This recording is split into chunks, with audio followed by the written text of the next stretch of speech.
What is going on, everyone? My name is Jared Haas, joined here with Steven Stumpf here at Rockingham Speedway. Now, most of the fans here saw Jesse Love cross the start-finish line first, but unfortunately, he was disqualified after post-race inspection. And Sammy Smith, who won the Dash for Cash, is your winner here at Rockingham Speedway. Steven, I want to get your reaction on this news because it just broke here, and it's 10 o'clock Eastern in Rockingham.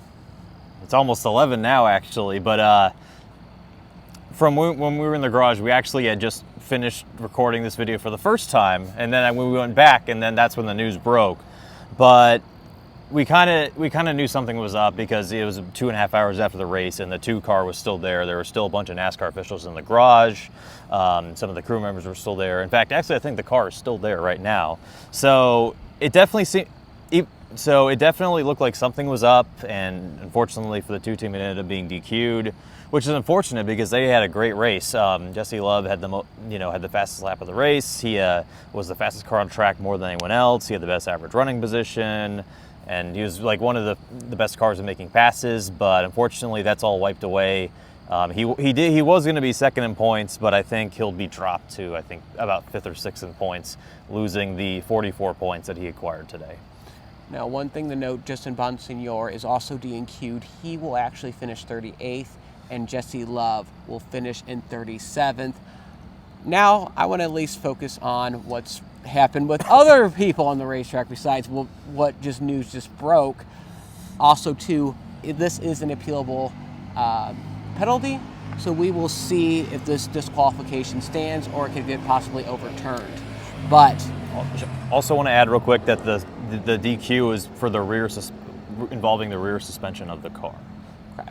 So that's the part that the area that NASCAR did not like, so they are disqualified. But pivoting on to a historic racetrack, another historic return, but not of a track, but of a driver. Kane had definitely a rough race where he was involved in an early incident, had to claw his way back, finished in the top 15 though. Steven, you were there with him post-race. What was the emotion like? What did he say after that race? He said it was a great experience. He said it was just really awesome to be back. He said the RCR group was great, and just, it was a really fun time, being with a NASCAR team again, being in the NASCAR garage. This is his first time, at a NASCAR event racing in 7 years since his retirement in the middle of 2018. Before we get into more of this, I also want to talk about just how, this is kind of a special track to Kane in some ways. This was the site of his first Xfinity test and his Xfinity debut in 2002. He ran the final Cup race, his second Cup race period at Rockingham, and just missed out on his first win by 1/10 of a second against Matt Kenseth. He won the first truck race here in Rockingham's first return, and now he comes back again. So very fitting for him to make his return here. And it looked like for a while, he might have been able to contend for the win. He qualified 4th. He put up some of the fastest laps in practice, was high in 5-lap, 10-lap averages, I believe, as well. And he was running 5th until that accident happened with Williams Swallow and Catholic Leg. Unfortunately, heavy right front damage. I thought he was going to be done when the wreck happened. The damage was pretty severe, but the crew did a great job of fixing it up. He did go a lap down, but he got it back in the middle of the race, and he avoided all the late chaos to finish 14th.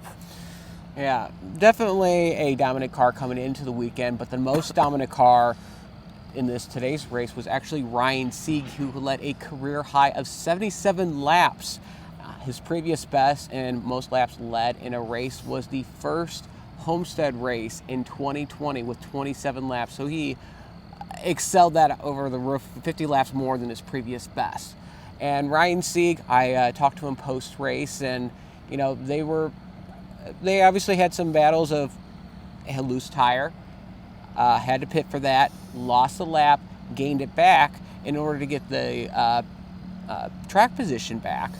They stayed out and led those laps and was even fending off a strong Jesse Love, but the caution came out, it started to sputter and got wrecked and just fell down. But I mean, they're still confident enough that they understand that, that was a really good run for RSS Racing, and even though the results doesn't show it, they understand that they performed well, got some stage points, and led a lot of laps. Now, Steven, I want to pivot here to the other mention of Casey Kane. He was involved in the wreck with William Sawalich and Catherine Legg, and you also spoke to Catherine Legg after she was checked out in the infield care center. What were your thoughts on that situation happening in turn 1? So it was kind of weird. It almost felt like a 50-50 deal in a sense. So Catherine Legg was being lapped. She was still running with the pack. Nick Sanchez was third. He barely got by on the inside. And then Catherine saw that. She moved up a little bit. And as they were entering turn 1, William Sawalich, had the room to go on the bottom, but for some reason didn't. Maybe misjudging how fast she was going and ran into the back of her. And that sent her into Casey Kane, getting his damage. That sent her into the outside wall. That ended her day. Post-race, she was just frustrated. Obviously wasn't happy. Believed that William wrecked her. Her team owner, Joey Gase, also believed the exact same thing if you saw his posts on Twitter. And then Sawalich, he stayed on the lead lap after that, but he ran into more trouble himself, got, collected another wreck, and went 8 laps down with the damage. Yeah, it's an unfortunate situation. The reality of racing is there's going to be slower cars and there's going to be faster cars. And Catherine Legg, not in the best of equipment.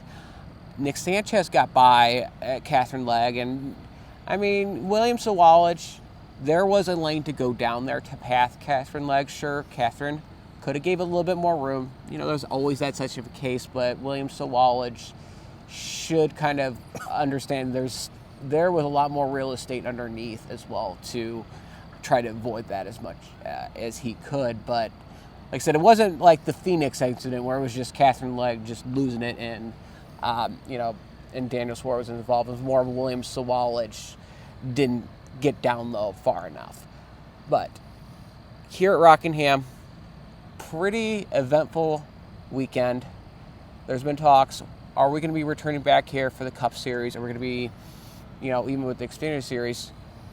What's your thoughts on Rockingham, and should even Cup Series get a date here? So I definitely have a lot of thoughts. I think Rockingham should come back. But before we get to that, there is 2 more things from this race I did want to bring up. And that's a shout out to Parker Retzloff. Missed the pole by 1/1000th of a second.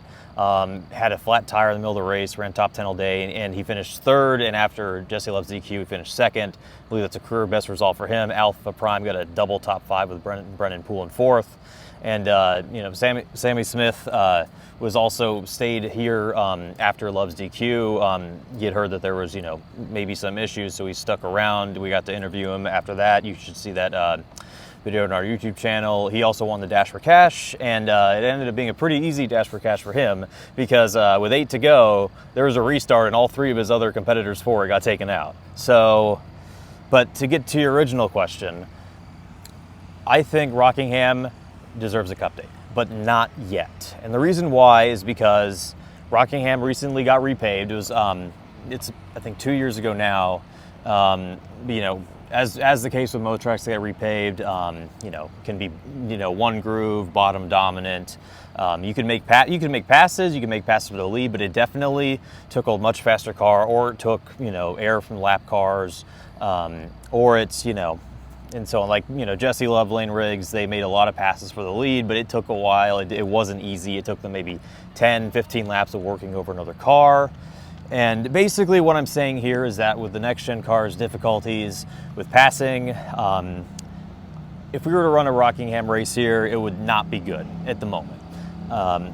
And it's also, the next-gen car also struggles with the fact that, we saw in both the truck race and the Xfinity race, you can pack air on the car in front of you. You can get right to the bumper of someone. You can, mess up their line that way. The Cup cars, you can run in the back of someone and it does nothing.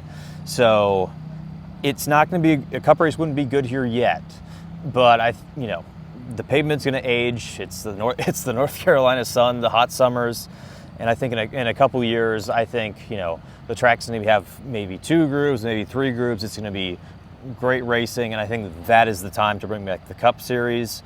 But, I think this place should absolutely be on this Truck Series schedule and the Xfinity Series schedule for 2026.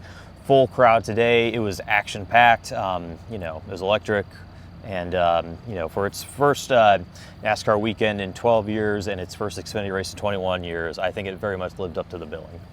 It definitely had a electric vibe on there. Great turnout, even for like ARCA and the Truck Series races, and obviously Xfinity was sold out.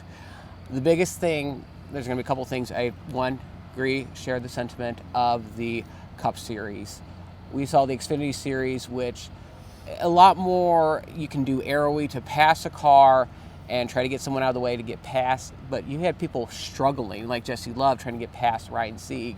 And, a lot of people said that there was multi-grooves, but the one person that didn't was race winner Sammy Smith. He said it was a one-groove track. He's like, you can't really pass here at all. And with the next-gen car, that's going to be amplified. So if you're kind of concerned with this next-gen car, I don't think it would be great to be at this racetrack just yet. Give it a few more years to age. But the other thing that needs to happen, like I said, it's going to have to happen, is the facilities. For example, there's not even a tunnel for haulers to get out. Haulers have to get out on the back straightaway, which happens at like North Wilkes-Barre. The facilities suffice, but they're not. This place hasn't really been like touched with NASCAR in the past 10, 15 years, and they've made a lot of changes with how they do this type of stuff. So it'll take time to integrate it here at this racetrack. But the people of North Carolina, and especially Rockingham, do deserve this racetrack. They showed out in droves, but I'm concerned with the Cup Series product being here at Rockingham. That is all the time we have here. Make sure to check out our other content on frontstretch.com and youtube.com/frontstretch. And until next time, as always, make sure to have a great race weekend. This is Custom Patch Hats. But what makes us custom? Well, that actually begins with you. We're just bringing your unique vision to life. No knockoffs, no lookalikes. Your design is one of a kind. We know hats, we know design, and we know quality. The proof? It's in our production. Hand-stitched with precision and care, with brands you know and trust. A one-of-a-kind patch deserves a one-of-a-kind treatment, all the way to your doorstep. It's how we keep it custom. Jared Haas with Frontstretch.com. Come back soon for more great racing videos. And if you like us, make sure to hit that subscribe button.